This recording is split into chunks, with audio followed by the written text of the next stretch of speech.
Last week we were together. If you can turn my mic down a little bit, I know we're doing praise and worship. We were together, and I talked about how to get back to your center.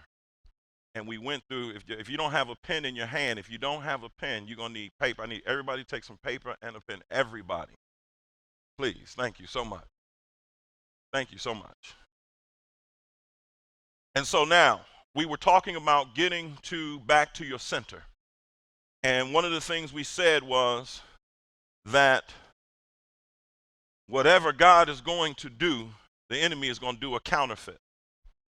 And we said good stewardship meant, number one, he owns everything. He owns everything. Number two, we said, I will be responsible. We said, we are responsible in how we treat. We are responsible in how we treat what we have been given.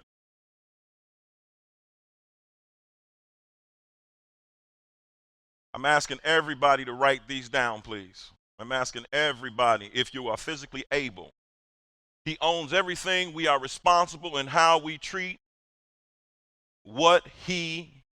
how we treat what we have been given. Number three, I said we have to give an account. Number three is I thank you, brother, for cooperating. We have to give an account for everything that has been given to us. And finally, we will be rewarded. Rewarded. Can we close that outside door, please? We will be rewarded for our faith and obedience. So now, the goal now is to cause me to drift. To drift. He wants me to drift to this side. He wants me to go from an authentic relationship, meaning the enemy of my soul, authentic relationship, to a counterfeit relationship.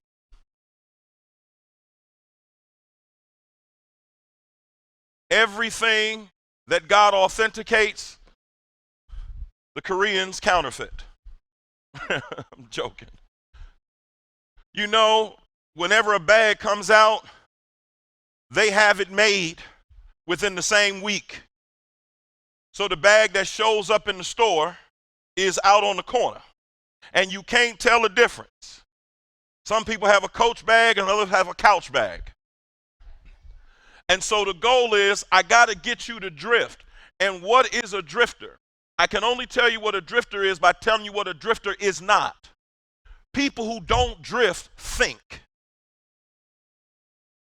People who don't drift think. People who do not drift. It's grammatically incorrect, but I ain't got time for that today. People who don't think drift. And so the opposite of drifting is not thinking. So the goal is, how do I get you born here to this world for a purpose? Your parents may think you were a mistake, but you're not a mistake. You were born here for a purpose. And so how do I get you, male, who was born to trust men, who were born to put trust into men, who were born to trust women? How do I get you, young sister, who was born into this earth to be a trusting individual, to stop trusting in the true, authentic relationship of God and cause you to get into a counterfeit? Because now what he has to do is he has to counterfeit every principle that God sets forth. And so, number one, if he owns everything, then what he has to do is to make me selfish, self-absorbed. Selfish and self-absorbed. He has to get me selfish and self-absorbed to the point where I am out for me and me only.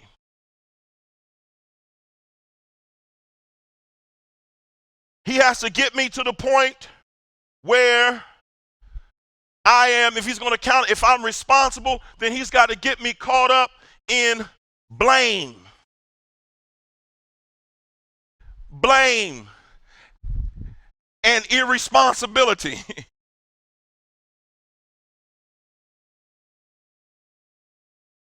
He's got to get me over there. He's got to cause me to drift from authentic.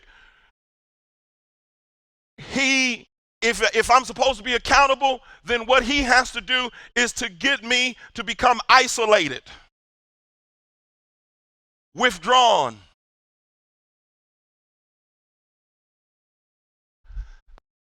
Because here to give an account means I have to give an answer. Isolated, withdrawn, I answer to no one.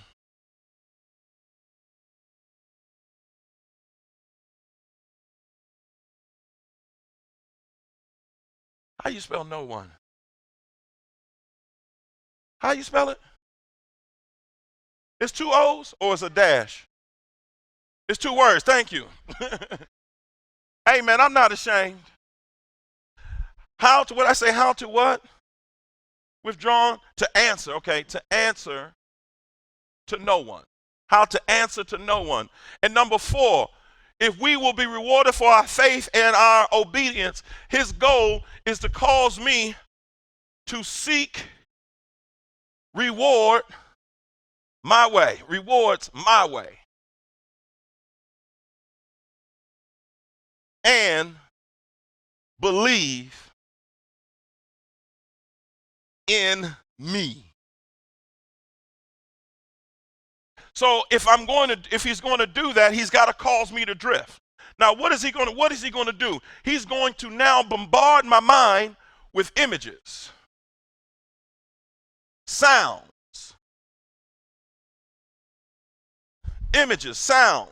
What'd you put down here, baby? Thoughts.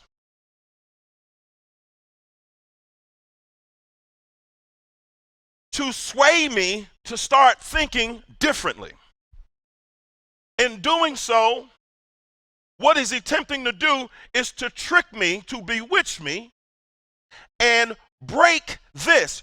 Because he understands if I can get away from allowing myself to be led by the Spirit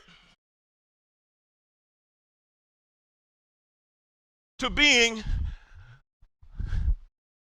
led by the flesh, if he can get me to do that, he can win with me. So Romans 8:6 says, for the mind of the flesh is death. The mind of the spirit is life. Flesh equals what, y'all? Right? Flesh equals death. Spirit equals life. So now he wants me to take on a spirit of death. That's fascinating, even as I say it. Flesh is death, but the mindset on the spirit is life and peace. Put life and peace. Because the mindset on the flesh is hostile towards God. But for it does not subject itself to the law of God, for it is not even able to do so. Those who are in the flesh cannot please God. So his goal is, if I can get you out of your spirit. On the count of 3, everybody hold their breath. 1, 2, 3, hold it.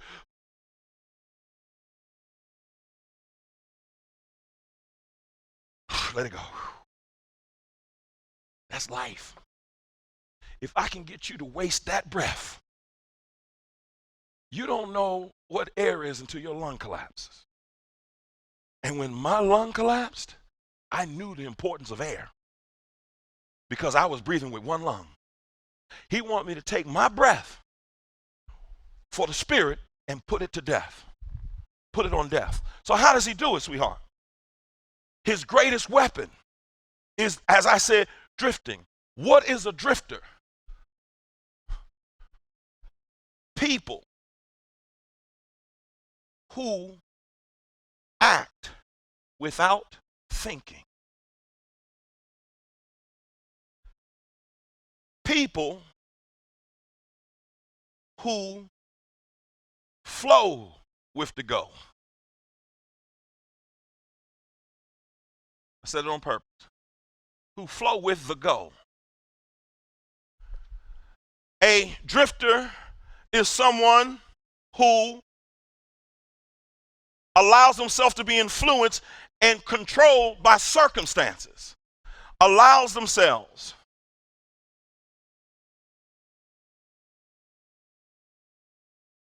to be controlled by circumstances outside of themselves. Circumstances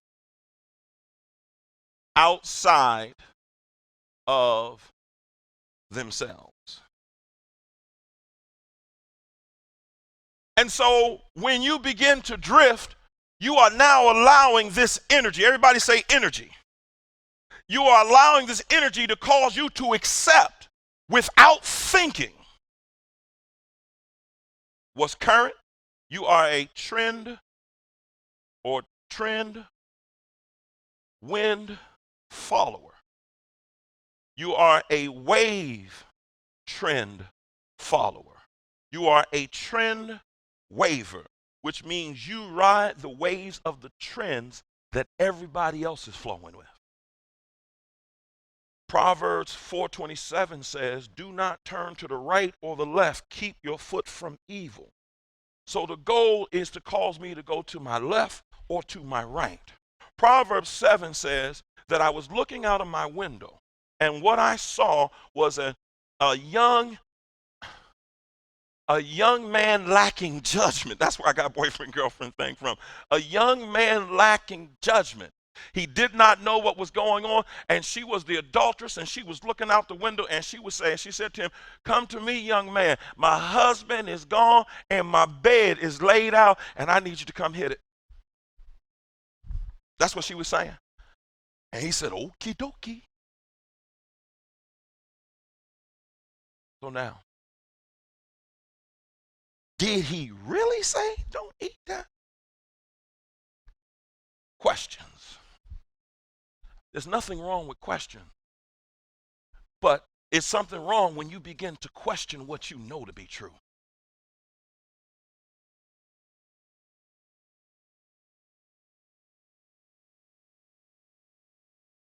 Question what you know to be true. So now I got to get you to question what your church says. Question what your mother says. Question what your grandmother says. Question what your parents say. Aren't they old-fashioned? They just always talk. To question it. And once I can get you to question what you know to be true, then I add to that your environment. I make sure that he now wants to make sure that your environment remains toxic. He wants to make sure that you grow up in a system where your mom's is constantly complaining, constantly controlling. Yes, you understand what you're going through, but you also know it don't call for all of that every single day, all the time. But she's trying to get you to do something she wants you to do. And so, or she's having her ways, but she's the only one in the house that can't be questioned.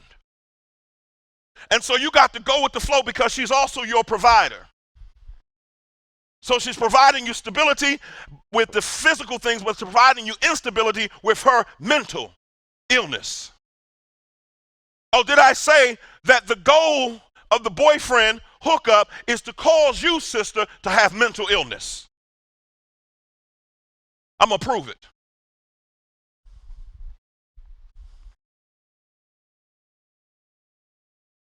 I ain't mad at you.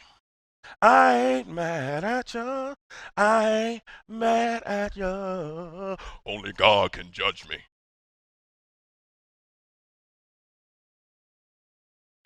They judging you.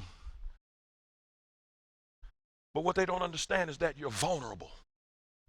You're vulnerable. You're vulnerable. Vulnerable means to be open to attack. Open to attack. When you're vulnerable, that means you're open to attack. You're open to what? When you're vulnerable, you're open to attack. See, what I want you to understand, black man, listen, look at me. When I say, y'all come from slaves, man. The reason your father, your mother is going through what she's going through, and the reason their relationships, yes, they're responsible, but they grew up in oppression, their parents grew up in oppression, and this thing drives us crazy where love ain't enough to keep us together. Because we have our own issues because of oppression. So when you see these people, they talking about all these, they're going out and they picking and know what you're standing for. Understand that the reason you feel like don't nobody listen to you, don't nobody understand you, you feel that way because you are that way, and that's what's going on. And the enemy is using your parents often to cause you to be off. Whoa, talk to me, Holy Ghost. And so now, to get you in a toxic environment, vulnerable means open for attack. And when you're vulnerable, that means you have the ability to either be open to real friendship, that's the positive side, where you share who you are. The positive side of vulnerability is sharing. Tag it. Is sharing in love. Sharing in love. But outside of sharing in love, what you end up having is, because you are tired, run down, weary, going through, your perspective gets cloudy. Sister, did I tell you that you're an angel? Sister, did I tell you that you are somebody's angel? Did I tell you you are an angel? You were brought here as an angel. You are the one who brings life to the earth. You are the mother of this earth. You're an angel. You have been assigned here to have angelic-like qualities in the life of a child or somebody. So I got to get you to drift from being angel to being demonic. I got to get you off course. This is why you don't even understand. There's a program to make sure y'all don't even believe in God. Y'all don't even have textbooks. You know why? Because they don't want you to touch. Because when they take your sense of touch away and everything is digital, you learn how to rely on invisible man technology and not your own mind. So during these days of slavery, don't let niggas read, because if niggas read, niggas can get out. The reason I'm able to share this with you is because I read. What I'm going to talk about, pornography, was my thing. But we had to sneak. It wasn't right on our phones. So what I'm about to talk about, what I'm about to deal with is the real. Don't nobody, we talking about that sexy pink elephant in the room that don't nobody want to talk about. But I see the thong. I see her thong. So we're going to talk about that sexy elephant. So now the goal is to say my parents is wrong, church is wrong, I'm wrong. And the main goal to get you to drift is to say, everybody say it, nothing sexual is going on. Say it. Nothing sexual is going on. Nothing sexual is going on. See, the goal is to make you believe we just talking. We just sending each other a couple of messages. True story. Lady at work she met this other guy at work. He was married, but they hit it off. They became really friends. You know, he may bring her back a coffee, she bring him back a donut, whatever the case may be. And they had a couple of really good conversations at work. And then one day she had to make a call. She had a decision to make, and she called him. He helped her with that decision. She called him again on some other decision. He helped her with that. And they would talk. They even went out to lunch. She says, you want to go to lunch? He went out to lunch. They just enjoyed themselves. Then one day, her friend asked her, you sure I spent a lot of time with him? You know he's married, right? And she said, girl, what you tell her? At what? Ain't what? Everybody say what? So she said, so she passed it off. Then when she showed up, then he got into an accident, and she got the call that he got into an accident. She took off and ran to the hospital. She busted into the room. Where's his room? And as soon as she busted into the room, when she opened the door, it was him sitting there and laying in the bed and his wife holding his hand. So they both looked startled as she ran in to the rescue. And he said, hey, Catherine, hi, Matt. And the wife says, can we help you? She said, oh, I was just here to see if he needed anything. She said, I can take care of all his needs. We good. Thank you so much. Bye. Okay, bye. Who was that? She's a co-worker. Okay. I don't like her. What that just meant, don't talk to her no more. My wife tell me she don't like somebody, case closed. I ain't fussing with her. She said, I don't like her. Did y'all hear that? I don't like her. It'll make sense when you understand that she's your angel. You'll start listening. She says, okay. She backs out of the room, goes down to her car, and before she can start it, she just breaks down into tears. Because she now realizes she's got an emotional attachment and a commitment to him. And she now has come to the conclusion he is everything in her life, and she's only a part of his life. He is everything in her life, but she's only a part in his life. And that's the part that he talks to somebody that goes to work with him.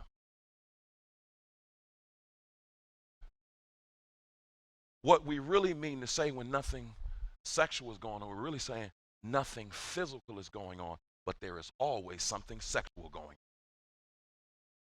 Say it. Nothing physical is going on, but there's always something sexual going on. Are y'all listening to me? When I get introduced to my friends, or I see my friend's wife, there's a way I give her a hug. There's a way your mother's eyes communicate to me, because it's very respectful. Because there's always something sexual, and I don't hug long. I ain't trying to get be careful the man, he's trying to get the double breast frontal hug. He's a freak. When he's trying to hug and get all in your breast and let you touch his thing, he's a freak. Stay away from him. Hope your kids, because it's going to get better. Listen to me. So now, here's the trick. We ain't touching. The absence of touch makes the heart grow even fonder. The fact that you ain't touching makes the intensity grow. And you not touching is now your flesh is setting you up to wait for the one moment when you're weak to quit. And to say, let's go ahead and do it.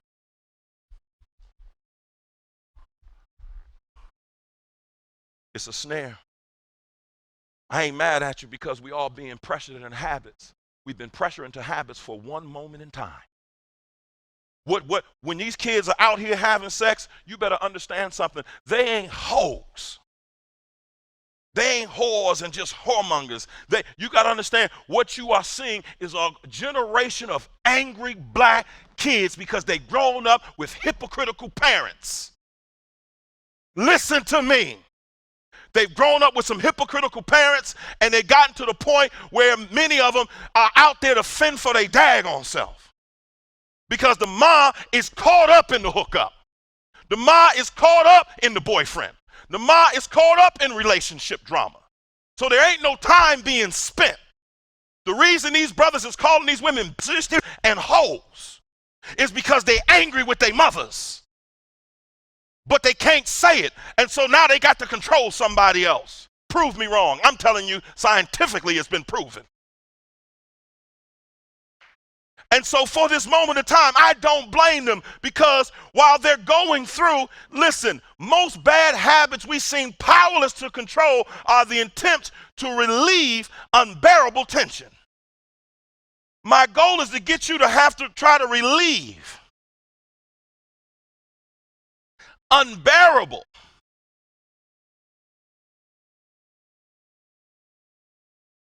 tension. 2 R's in unbearable. Okay, thank you. Unbearable tension. The goal of the enemy, the counterfeit, is how do I get you to get this stress off your chest? Listen, I'm not telling you what I'm guessing. I'm telling you what I know.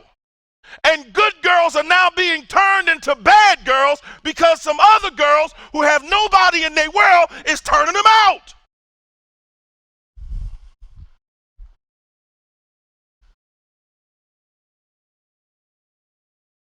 Listen, for a short season, they feel bad for disobeying their mother. They feel bad for going against God. But shame can turn to gain. Shame can turn to gain. Because the moment they stumble upon their vice, the moment they stumble upon their vice, y'all listening to me? I want to give you the actual definition of vice. Just say tool of wickedness. It's a tool of wickedness. It's an immoral, wicked choice of will. Listen to me. Adults don't talk about it, but the enemy hands us all some type of vice. Something that helps us relieve the stress. For some people, it's alcohol. For some people, it's sex. For some people, it's food. For some people, it's voyeurism, staring at people. For some people, it's shopping. For other people, it's drugs. For other people, it's having group sex. For other people, it's for giving oral sex. For other people, it's for just doing whatever. He will give you a vice that begins out, I feel bad for doing this. But the pleasure received when you enter into that vice feels like life, because it is. Song of Solomon says, don't awaken love. Song of Solomon, chapter 2, verse 6 through 8 says, do not awaken love before it's time. In other words, don't turn on this romantic energy because it will be like horses, and vices feel like life. Are y'all with me? And so once that, listen, the vice can be showing your cleavage. That can be part of it, because part of the vice is your way to seduce people to look at your chest. I don't ever have to say, hey, you got too much of your chest showing, Jill. See, he tries to give you a vice because he's going to use propaganda. So when this vice comes your way, this vice feels so much like life. You watch your porno, you watch the images, you do what you're doing. That rush inside of you is life, but you done woken up before it was too soon, before it was time. So now, you are now pretending. You're now pretending because the vice brings pleasure. The vice brings pleasure. And to get the pleasure, you now got to pretend to be something that you're not to get what you want. Are y'all listening to me? What I'm trying to say, you now got to go into somebody else's world and pretend to be something to get what you want. You got to go in, you got to pretend so you can get what you want, which means, listen. When you need attention, you got to feign, F-E-I-G-N. You got to feign helpless. You got to pretend, you got to dumb it down. You got to make him think he's smarter than you. You got to be all whatever so you can get his attention. Quiet is kept. That's why some of the women who have decided to go with other sisters because they was tired of seeing their mothers play this game all their life. And so here you got to be dainty. You got to do all this stuff to pretend. I would say this. As long as I'm pretending, I'm not present. So now you ain't born to be no pimp. You ain't born to be no player. You ain't born to tell her to give you a blowjob. You ain't born to have her Snapchat that booty to you. You ain't born for that. You come from kings and queens. No, you come from rulers. You come from the very mother of this earth. This is why hip hop changed the entire culture, because the DNA of God is in the DNA of the black man, and it is now dispensed to every other race.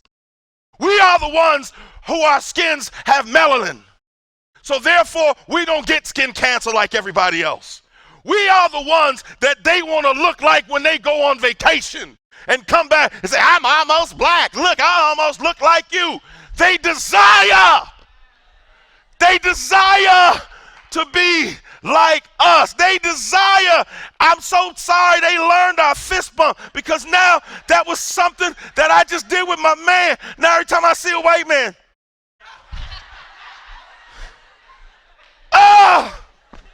can we keep anything? So you got to understand, you influence the earth. We got Egypt in hip hop. You got Aborigines in hip hop. You've got people in London, people in Greece, people in Spain, people in Ecuador, people in Italy, hip hop in Syria, hip hop in Japan. Because whatever the black man becomes a part of, he just don't play it, he takes over. For the good or the bad. That's why white people get out the neighborhood when you come in. Including me. Come on, let's keep going. Once you find that vice, it brings life. And once that vice brings life, you become a citizen of the world. You become a what? I ain't gonna have time to change all this, y'all. A citizen of the world. A citizen of the world. That means you take on the world's system. Once you experience that vice and that happiness shows up, oh, listen to me. Once you experience that and that happiness shows up, now you're a system of the world. And when you're a system of the world, you embrace his ways. 2 Peter 2:19 says a man is a slave to whatever has him mastered. And so now here's what happens. By the time you are now 20, 21, 22, 23, 24, 25, 30, 35, 40, 50, you've been in church for a while. You've been standing, following the tenets of God, but all of a sudden the world started looking attractive because God's way don't seem to be working. I've been waiting, ain't nothing happening. I don't know what's going on. You better get your security together. I've been looking around, I don't know what's happening. So listen, I know this one lady, she was going to church. She stopped going to church because she couldn't find a man. So you was only spiritual. Gee, how many men y'all got? So she coming up all up in, shut up, Deron. Let's keep going. Anyway, so let's keep going. So anyway, let's keep going. So now, habits become your master.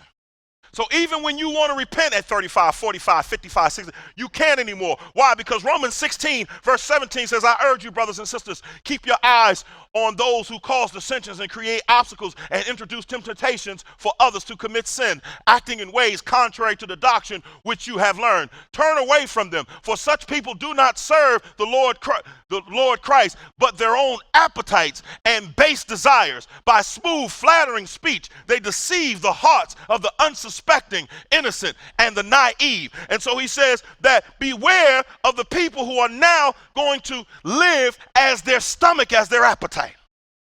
Black man, you can't keep a family with your stomach being your appetite. If your penis If your penis leads you before your spirit, you will always leave a wake of hurt, a wake of pain. And you will put on your mother the very thing, if you have gone through what some of the things I've seen, you will put on your mother the very stress that you said you never wanted her to receive.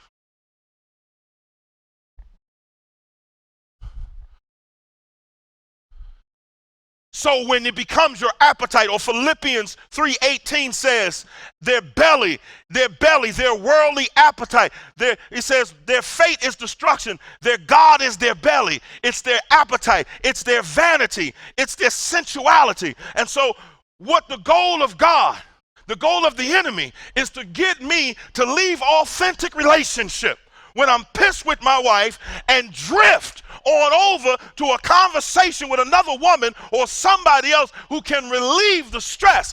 But if I know that God owns everything, I withstand the pressure that just says a little conversation won't hurt.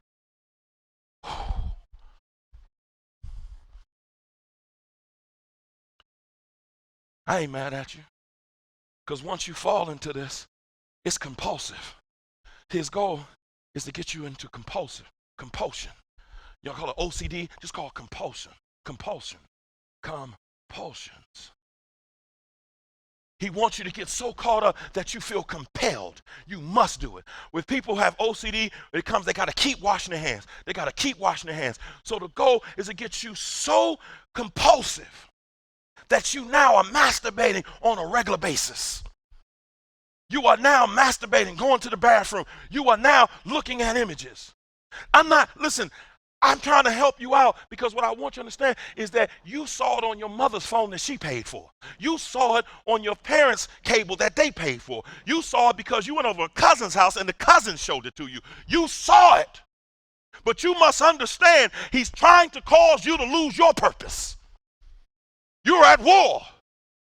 And he starts when you're 6, 7, 8, 9, 10. So this compulsion is in your spirit, and it's just a drive to keep wanting to do it over and over and over again. And you want to stop, but you can't. And the reason you can't stop is because it numbs the ache. Whatever it is your vice is, it numbs that ache temporarily. And when it numbs that ache, you must understand, everybody, maybe it's a new word now, everybody talking about being turned up. That's because everybody been turned out. The culture has accepted being turned up is having no boundaries. Being turned up is going all the way. See, I'm telling some truth today. I don't care who is in here right now. First base used to be a kiss. Now first base is oral sex. They giving oral sex before they even committed. Listen to what I'm saying. 3rd, 4th, 5th, 6th, 7th, 8th, 9th, and 10th grade, and your kids too. And if they ain't, they on their way. 25 years, I done watched 3 generations. This is the 4th generation. So I'm giving it my best shot to try to save your life and to tell you, don't you be a black ignorant woman tied to about 5, 6 men hoping one of them gonna choose you. You better choose your daggone self. You better wake all the way up and understand you are a black woman, you a twofer, you can get a job, but they also gonna keep you down. And you better understand all that energy you give to some simpleton who don't even pay rent. He will drag your apple to the ground and then leave you, and you will be somebody he passes in the mall. And your heart will ache because he'll have his hand around another girl's arm, her neck, and you'll pretend like I'm good. Now mental illness is trying to seep in because that enemy now got you thinking about some stuff you ain't got no business thinking about. Listen. Let me just make sure. When you ejaculate, when you masturbate, when you have an orgasm, when you reach the climax in sex, that is God-given. But because they ain't told, you don't know nothing about it, and they tell you what they want to tell you in history, let me give you a lesson on what it is so that you can tell your children and your children can tell somebody else. Now listen, I'm fighting for you because the more handsome you are, the more susceptible you are to becoming just like the men you detest that weren't faithful to you. If girls think you cute, you better be careful. And girls, be careful when he more concerned about his dress than you. He got the match. You got to say, are you ready? Because he got to take a shower and put lotion on his knees and ankles. Come on, be careful. You want an ashy man. You want a man, you got to be able to say, you need to put some lotion on your knees or whatever.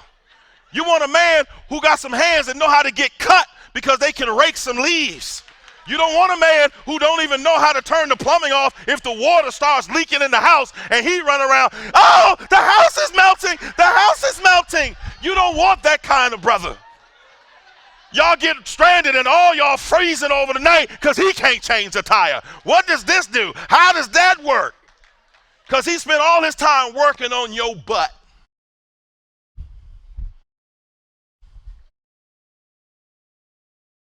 Sex is sacred.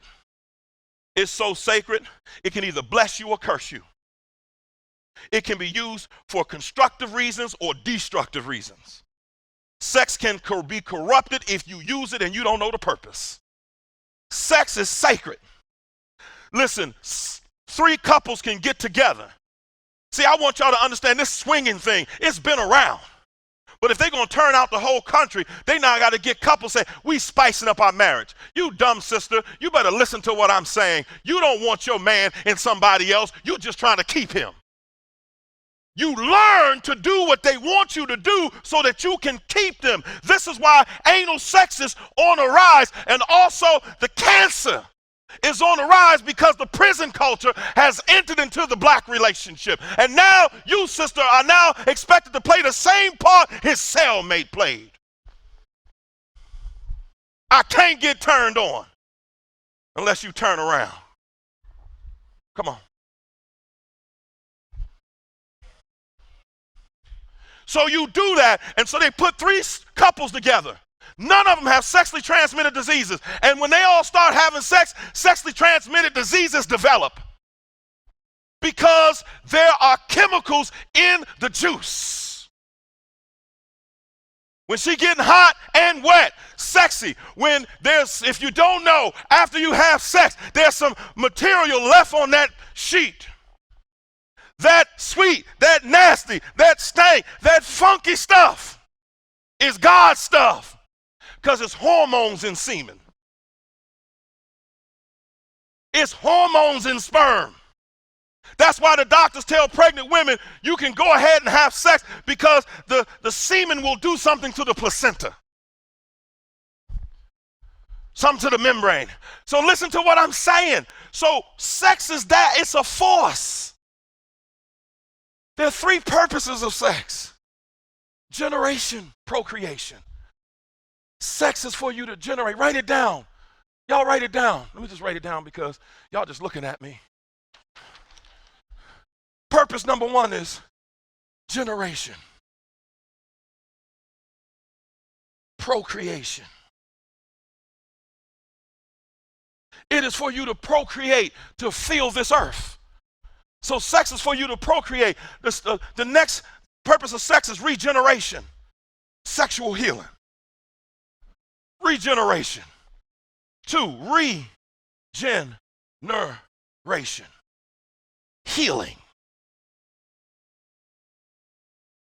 Say sex has a force. The reason I'm telling you to say that because sex has healing properties. It provides healing to the physical. I may be able to prove it later. And number 3, spiritualization. Sex is spiritual. Old school, your love is like the Holy Ghost.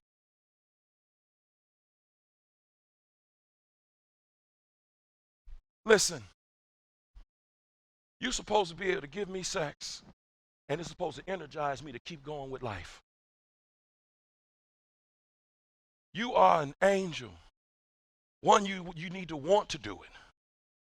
Not only do you need to want to do it, You need to desire to do it. And you also understand, as my woman, when you give it to me, you are helping me regenerate, and I'm helping you regenerate. And we're becoming spiritual. How are we becoming spiritual? Because there's enough power in each one of us to advance our souls. That's why when you have sex and there ain't no connection, there's often a disconnection, because y'all don't know what to do with that power that just took place in that room. So it's called the law of exchange. Genesis chapter 38, verse 8 through 10. And it said, and Judah said unto Owen, go unto your brother's wife and perform the duty of a brother-in-law unto her, and raise up an offspring to your brother. And Owen knew the offspring would not be his. And it came to pass when he went to his brother's wife. Now understand, his brother had died. And they were now doing, it was custom that they were saying, listen, he's been gone. Go ahead, deal with her.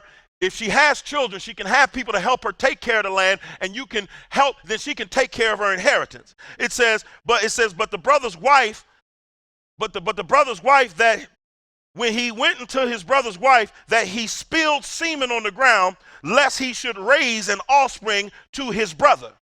The thing which he did was displeasing in the sight of the Lord, and whereby slew him also. God slew him. He's saying that sperm, semen, nut, whatever you want to call it, is so spiritual. It's got life. And when you spill that semen on the floor for nothing, God says you are not valuing. You are not valuing who I created you to be. When you allow him to put his thing inside you, he's in you. When he ejaculates, you must understand there is a spiritual connection that's taking place. And in that spiritual connection taking place, what is happening is that you all are exchanging chemicals. You are exchanging emotions. You are exchanging hormones, mood-altering hormones. Scientifically proven that women who receive the sperm of a men are less depressed. Google it. So now what we got happening, he said, don't spill your seed. So when you masturbating, see, sister, I want you to understand, when he wants you to send him a picture of you pleasuring yourself so that he can masturbate on your picture. If he loved you, he wouldn't even want you to put yourself out there in that digital verse. If he really cared about you, he would be cared about your reputation. Because I'm here to tell you that every girl that did it, he wouldn't show somebody. They tell them in school, girls are giving so much head, they tell them, at least look up so you can see that he recording you. I ain't playing with y'all today. I'm telling the truth. I'm here to save somebody's life. Are y'all hearing me? Let's keep going. Bonding. When you have sex, that thing creates a bond. It's a mark of a covenant. Circumcision. When they circumcised the penis, it was a mark of a covenant. Deuteronomy, he says, if I bring him, it says, if any man takes a wife and goes into her and then turns against her and charges her with shameful deeds and publicly defames her. Now this is talking about if a man should hook up with a woman, have sex with her, and start calling her a hoe and a slut. If he get to her and say, you ain't nothing but a jump off. If he get to you ain't nothing but a hood rat. You ain't nothing but a side piece. This scripture is saying when he begins to talk like that and say, I took this woman, she came near to me, but she didn't find her to be a virgin. He said, I put my penis inside her. It did not break the hymen. The blood didn't fall over the penis. The blood didn't hit the bed. And so therefore she's not pure.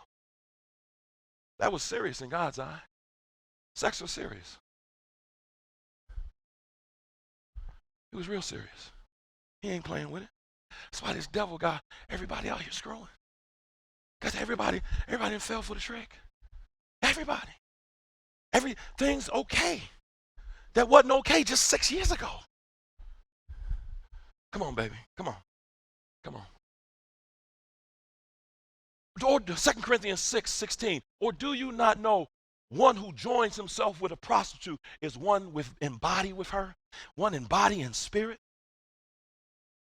The word join there means to glue together, to cement together. And so the penis may go in, the penis may come out, but the souls say glued together. This is why you are emotional when sex is over and he just want to go to sleep.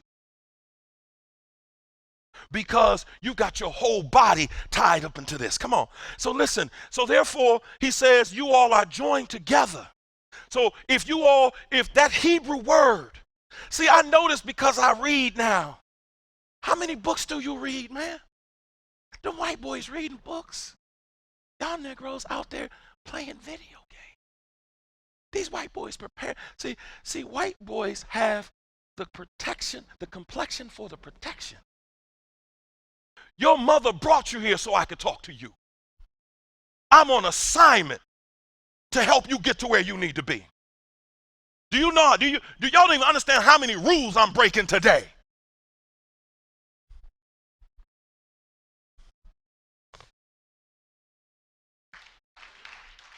Yada to know porno, fornication. When God says thou shalt not fornicate, God is saying thou shalt not pornography. Fornication, the root word for fornication is porneia or porneo. That's the Hebrew word. And porneo meaning ancient obscene paintings in temples. French people call it pornography, depicting prostitutes. Pornography means prostitute, selling of a body. Graffiti means to write, to etch, to scroll, to record. So therefore, when you watch pornography, it is when males and females view obscene images for the sole purpose of indelibly recording that image and the feeling they had on their mind so that they can be addicted, because every time that feeling comes, they go and do it again. So porno is when you can sit and watch people having sex. Porno is when you can watch all these different things going on and you think ain't nothing wrong with it. But guess what, man? See, they don't show you the other end of addiction. Men lose their families. Men who are addicted to video games, I watched them lose their freaking families. The wife said, will you please relate to me? But he couldn't because the video game spoke more to him. It's addiction. It's something wrong when you can't talk to the one you love. It's something wrong when you can't be intimate with talking and all you do is wham, bam, thank you, ma'am. They were afraid of conflict, but a real man ain't afraid of conflict because he understands that's what makes him a man. Can't be sleeping downstairs. Man up, get back in the bed, had a conversation.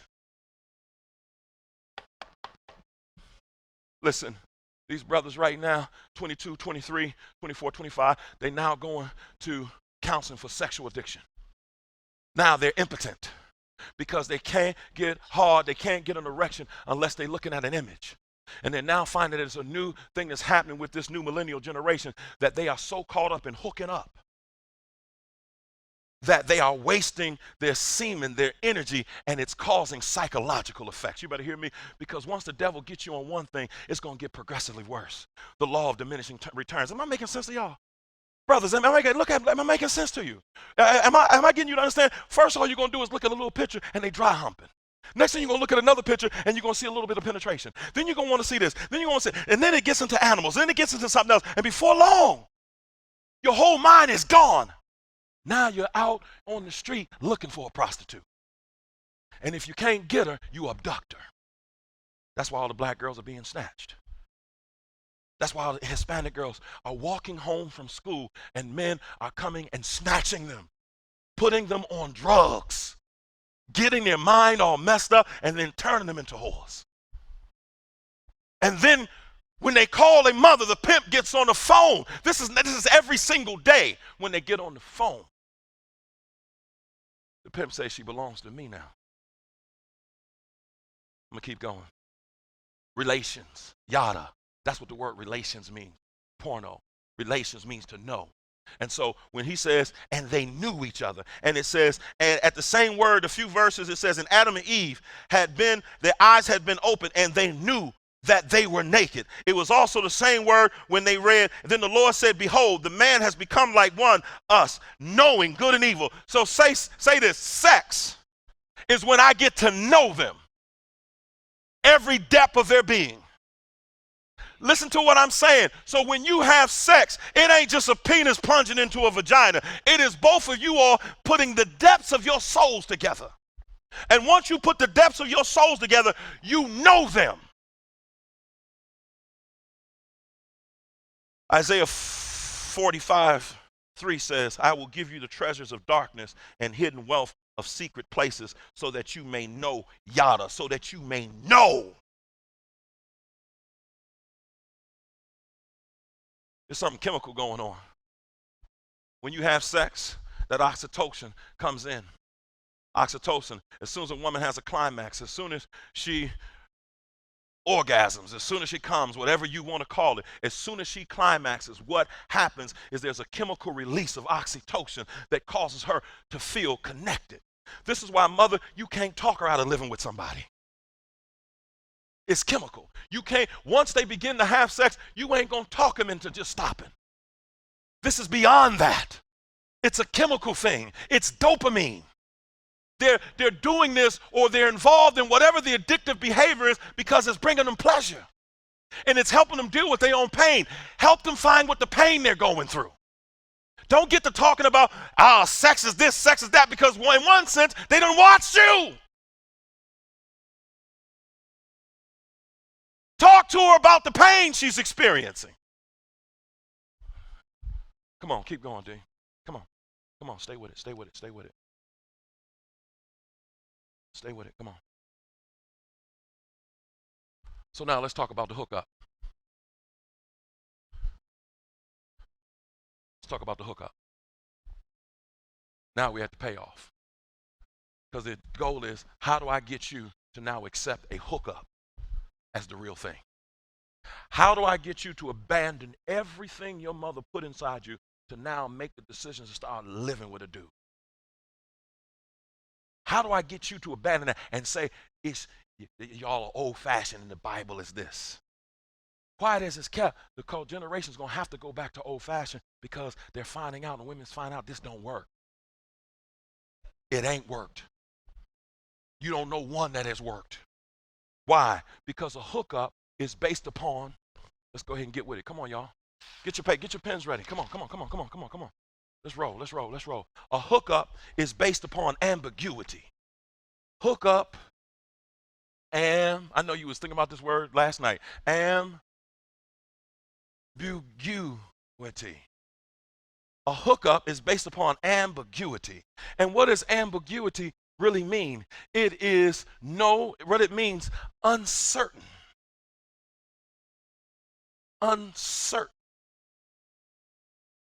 Uncertain. Vagueness. Non-committed. Non-binding.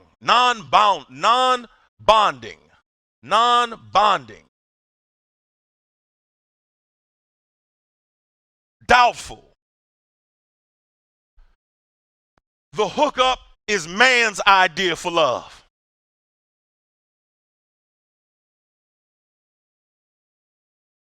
The hookup is male man's idea for love.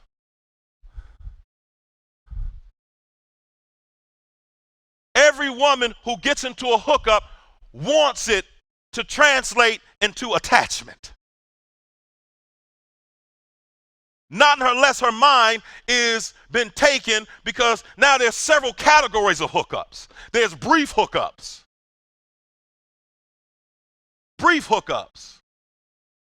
Long-term non-committal hookups.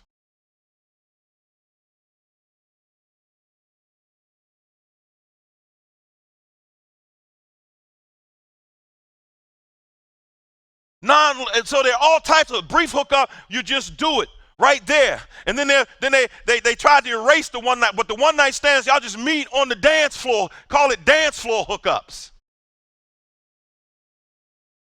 You popping that cooch and he grinding. You popping that cooch, you back that thing on up. You have dance floor hookups. Come on. I'm going to hurt you. I'm going to hurt you. You ain't going to hurt me. I hurt you. You ain't going to hurt me. Just sexual freaks. You ain't going to hurt me. I'm going to put a hurt on you. You ain't going to know what I'm going to do to you. Now you up in the bathroom. Watching too many movies. Security. This is a Starbucks. Will y'all stop it? True story. I'm going to use the bathroom. Y'all just finished doing it in there, man. What is this? I had to tell a white couple one day, what y'all doing, man? I understand, but dang, not in Starbucks. Listen, hookup ambiguity is when there's no commitment because they refuse to choose between the alternative. So a hookup is a male refusing to choose between you and somebody else. Ooh, refusing to choose. Real men choose. Real men are definitive in their choice. If I love you, I ain't letting you. See, if you feel like I don't know what's going on, that's because they don't want you to know what's going on. Y'all listening to me? My young people, y'all listening? Are you listening? Are you paying attention? No, listen to me. There's a moment that awaits that you and your mother will look at each other and you will have nothing but pure hatred in your eyes because you flirt with being nasty at times. You play a role publicly, but you flirt with this. So I need you to pay attention to what I'm saying. Listen to what I'm saying. You never will think that a man will come in and turn you against your family, but he will. Listen to me. Stay focused. Ambiguity turns into obsession. I'm almost finished. Obsession. God said, don't you say it again. It turns into obsession where she is now obsessing over whether he means to be with her or not. Read this text. I'm so confused. What did he mean? Does he like me? Did he mean this? During the night, when he falls asleep, your eyes are open, thinking about some of the things he said, looking at him, hoping that it can be you one day, that he would choose you. Listen to me. So now you're obsessed. So you leave an earring, you leave some panties, you leave something so you can have a reason to come back. I leave an earring, I leave something so I can have a reason to come back. Now you're losing your mind. No. Now she's losing her mind because now she's playing games. This is a professional woman. This is a well-thought. This is not some woman with no mind, but now you're playing games on chance. If I like you, you will know. How will you know? Because you won't be able to get me out of your space. If I like you, you ain't got to text me. I come find you.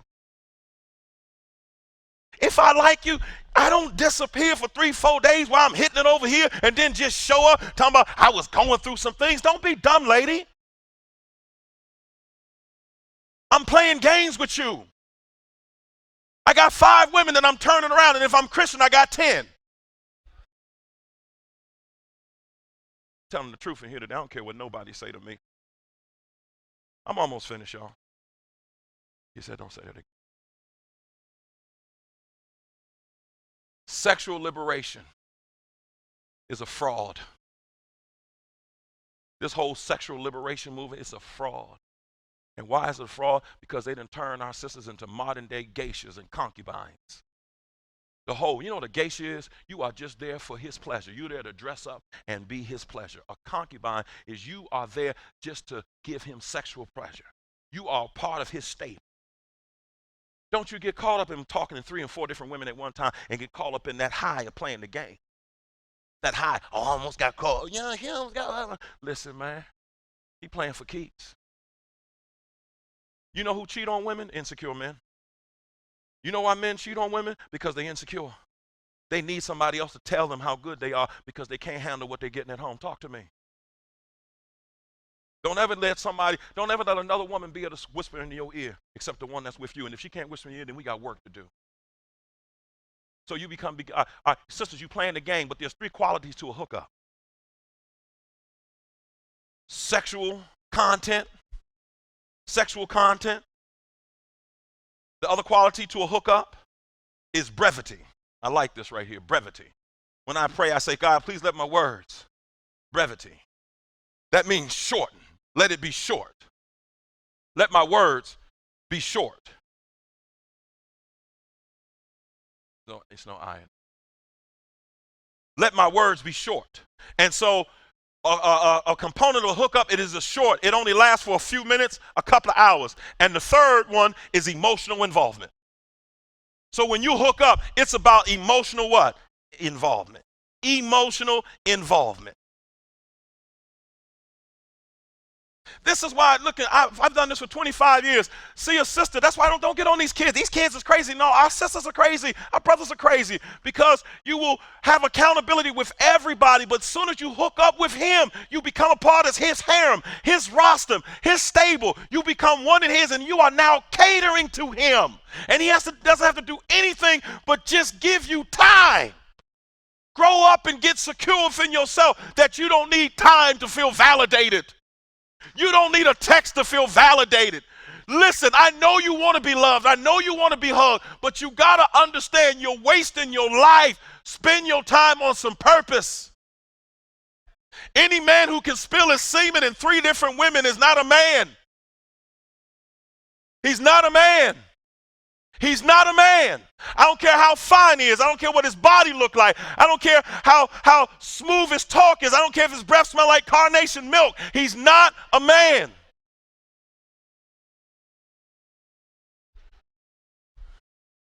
I ain't gonna say that. Then we done. You know what you want? Here's what you want, but you don't know what you want.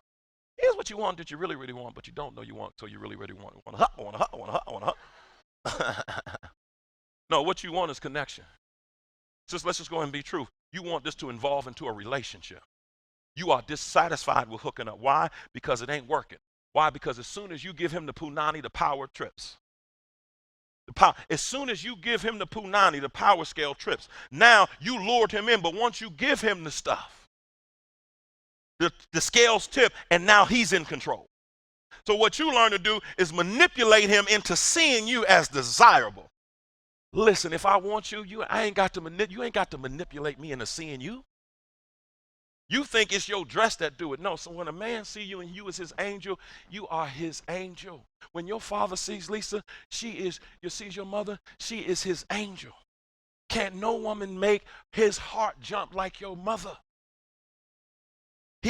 When he sees your mother, she is a saving grace. So no matter, it ain't till you can gain weight, you can lose weight, you can't lose me. You're my angel. And if he ain't adoring you, then you don't want to be around him. And if some of you sisters, you so pressed to be adored, sometimes that adored look like that man is taking care of business. He may not have everything, but he's handling his business, and you can be more kind to a whoremonger than you can to your husband. I'm almost, stop it. Hook up. What you really want is a committed relationship. Hook up. Once the power scale trips, you are no longer in control. Hookup ain't nothing but modern day sexism where the men got the women to be hoes again. Do you know women fought? It's called suffrage. Women fought to have a right for you to be able to sit here. Women fought for the right to be able to lead companies. Women fought to be where you are. Black sisters gave their lives up. You people in your generation died in hopes that you would take advantage of freedom. There are slaves who were hung, slaves who were raped. The more light-skinned you are, then you understand that there were white men in your family who raped your grandmothers, your great-grandmothers, your great-great-grandmothers, so that when we got here, we would stand. He's telling me to say this: break the generational curse that your father left and become a man. I broke the curse. I told God, I said, after having many, I made a decision. Once I learned the truth I'm learning right you, I said, I just want one. I just want one. I can take you to the exact spot I prayed. I just want one. Just one. I don't need nobody else. Be pressed to keep your relationship. Hook up. Hookups don't work. Why? Because they're non-committed and they go against God's system. And all you're doing is pretending like you are somebody. You want a relationship, you want a label, you want connection, you don't want this vague connectness. You want to know. Now, I don't have all the answers, but what I do know is this. The way back is to sow. The way back is to understand that the devil calls you to drift and to the point where God ain't even a part of your worship. I don't have all the answers, but I know this. Ain't one picture out there of my wife with her stuff hanging out. I don't need her to make no videos, take no pictures for me. We don't need to look at a video. We are the video. I don't need nobody to turn me on to love her. Sisters, you fall for this hookup and you lose. You lose. Be patient enough to understand the world is experiencing hell. Brother, I ain't gave up on you. God ain't gave up on you. You grew up in an environment, but you can break every traditional curse that you see your brothers and your uncles living. God bless them. True men commit. True men listen. It says in scripture, if she's a virgin, treat her like one. I don't need you to do nothing sexual so I can be turned on. And I don't need you to violate your body so I can feel and get my man and ejaculate. Love yourself enough to go on about your business. My wife said, I don't want nobody that don't want me. When I told you, don't live a double life. It's coming your way. Listen to what I'm saying. God is real. And all this stuff we see going on right now, we are the walking dead.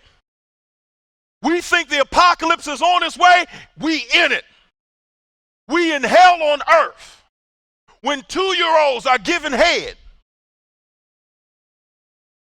When teachers are having to break 3-year-olds from sexual acts. It's on. And everything you see in your friends go through, their minds have been taken. Now, mark my word, every one of you will be accountable for what God says sex is. He wants you to have sex. He wants you to do it in the proper confines. But ain't no men out here, no, you ain't waited long enough. He wants you to. That's your desire. He ain't telling you to suppress it. He's saying, don't awaken it before it's too soon. If you've already awakened it, what do I do? God, I'm already on this side. It's called repent.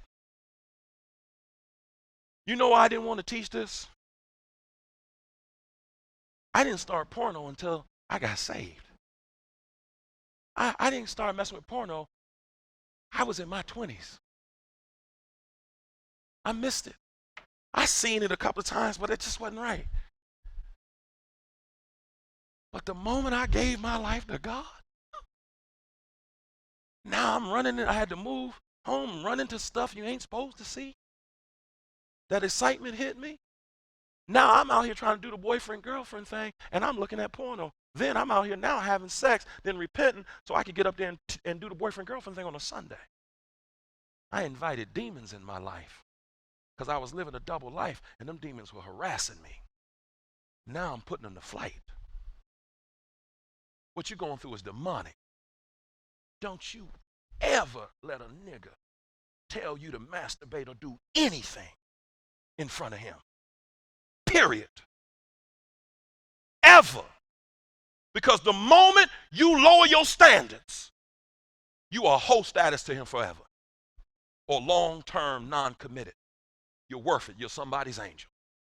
You're worth it. You're somebody's angel. You're worth it. You're somebody's angel. Brother, you are worth it. You are somebody's king. My wife sent me a text yesterday. Let me tell you what an angel does for the man.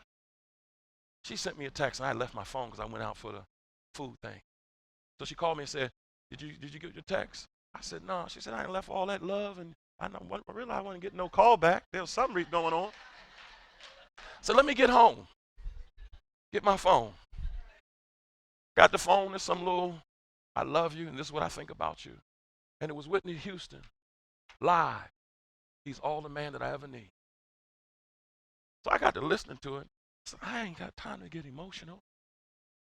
Because she asked me, did you listen? I said, no, I'm going to go do it. So I'm not important. I'm going right now. And I listened.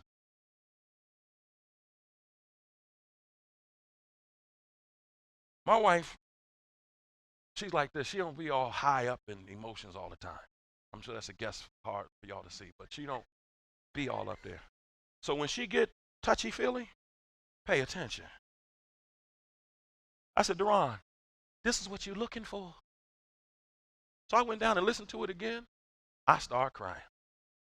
Because when I listened to the lyrics, she's saying, this is all the man I need. And then she's sending it to her girlfriends. I don't know what's going on.